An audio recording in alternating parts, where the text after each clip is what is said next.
Thank you very much for honoring this interview, and I really appreciate so much. I know you're a very busy man, and I just want to say thank you. Welcome.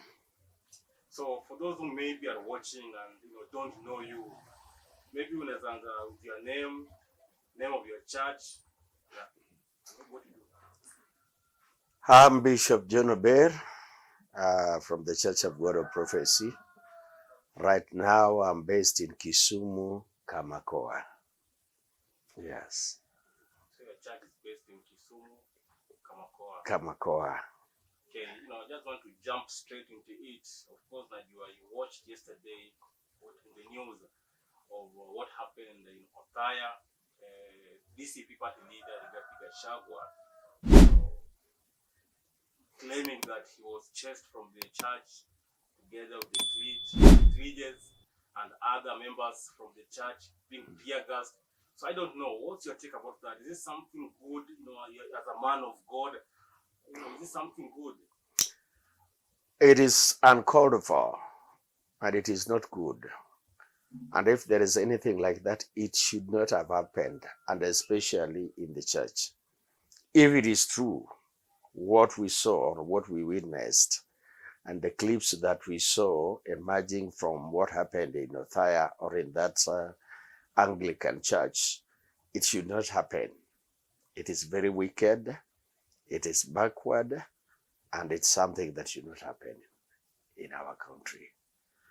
My opinion on the matter is to know who was behind it, because we can say there may be 3 or 4 forces behind this. First, we may say it is the government. My question is, what is it that the government was going to gain from this, whatever happened?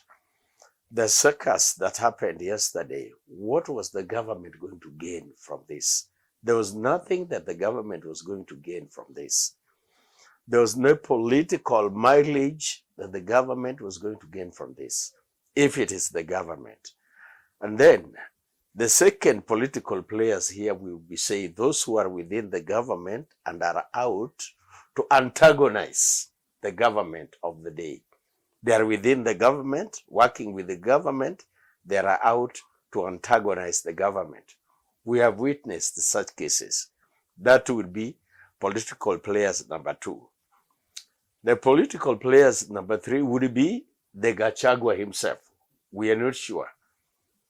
The political players would be Gachagua himself trying to create a situation in which he is being attacked in order to get sympathy from the community, given that what we were seeing was that most of those who were supporting him were departing, were leaving him. So it is likely that is possible. That's another scenario. And the 4th scenario that may be possible is that they are just individuals. They may be with the government and they are not with the government, but they are out to create a situation in which something is happening. All in all, it should not have happened in the church. The question that I should ask is this: why does it always happen with Gachagua in churches? Maybe it has happened more than 4 times, if my memory would serve me right. 4, 5, 6 times when Gachagua has been attacked in the church. Why does it have to happen with Gachagua this time?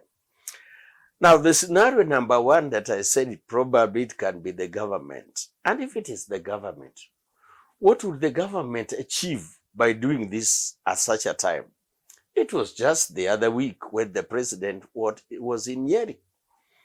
It was just the other week when the president had over 17,000 young people whom he gave money with the Nyota. Now, what was he going to gain? A week after that, then he comes to attack the gathering of Gachagua, and especially in a church sanctuary. We assume and we believe the president to be a committed Christian.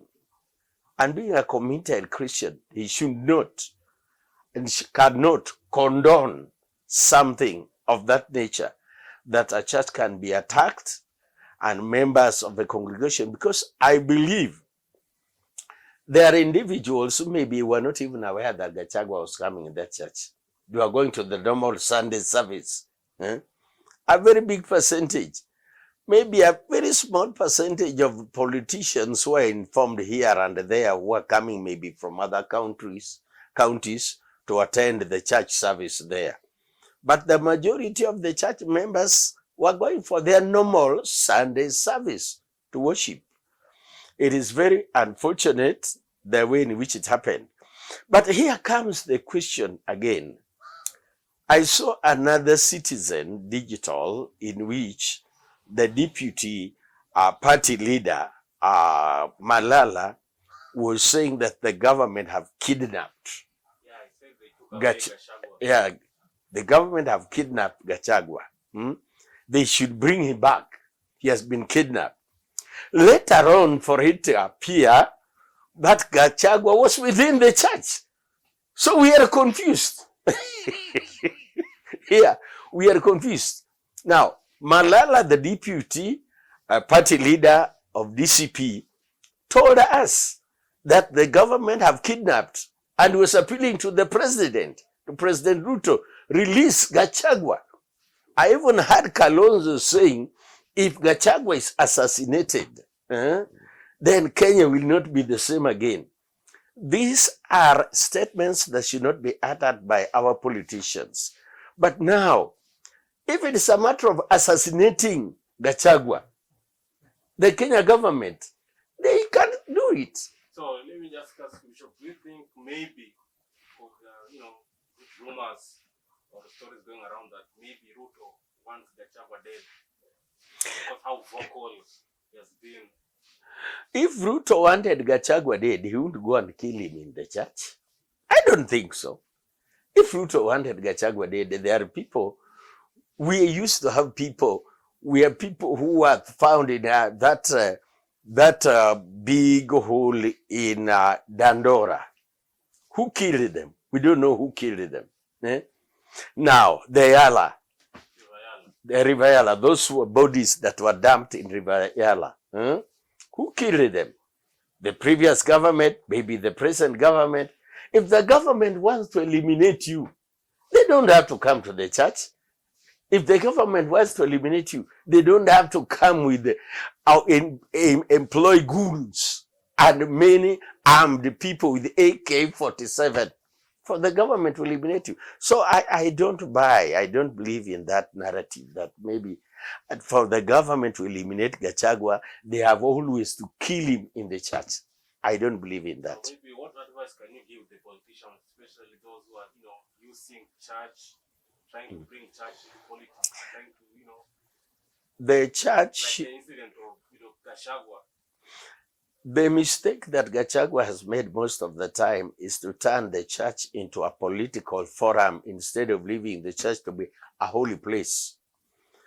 In this, I appreciate my Muslim brothers because we don't see politics in the mosques. But unfortunately for us, we of the church fraternity, there is a lot of politics every Sunday. And I know because the politicians want to raise money for us to construct our churches, raise money for some church projects. But the church should be left for the preaching of the word. You will find that a politician is in the church and you don't hear the sermon that the pastor, the bishop, the reverend preached. You will only hear President Ruto, you will hear former deputy president, you will only hear Kalonzo, you will hear so and so, but not hear the preaching of the servant of God or the bishop or the archbishop. So the church should be barred from politics. If people come to the church, let them pray. There was an attempt sometime, but especially by the Anglican Church, to stop politics in churches. Like I can remember the present archbishop or the presiding bishop of the Anglican Church stopped some politicians from politicking or talking politics. He even stopped the late former prime minister in, I think, either somewhere in Butere, when they went, he didn't give them chance. But he also, the late Prime Minister, honored that. He went to another meeting, he didn't allow them. So our politicians, our church leaders also should not allow politics, because anytime you hear Gachagua is in a church, he will be attacking the president. Anytime he's in any rally, like when the Raila used to be there, they would be attacking Raila. And a church is a holy place where people... A church is a holy place where people need to hear the word of God. People go there for solace. People go there, people who go to church are people who, some are frustrated, some are discouraged, some are almost committing suicide. What they want to hear is the word of God that can encourage them, that can comfort them, that can bring them closer to God, not politics. And our politics now is full of hatred, full of lies, a character assassination. That's what we find it. Now, what they are sowing seeds of hatred in our churches. And whereas in the church, love, forgiveness, forbearance, tolerance is what we expect to come from the church. Not hatred, division, character assassination. That should not be there in the church at all. So that would be my plea to our politicians, that when they come to the church, let them come to pray, not to attack. Once the preacher has preached a sermon of 35, 45 minutes, they are given time. Once they are given time, they begin to attack the other politicians. Let them go and have rallies outside the church. There, they are free to do that. On Saturday, Gachagua had a rally in Kirinyaga. He had a very big rally there. He was not attacked. Why? So that's the question we should ask ourselves. Why in the church? Thank you very much, Bishop. Welcome.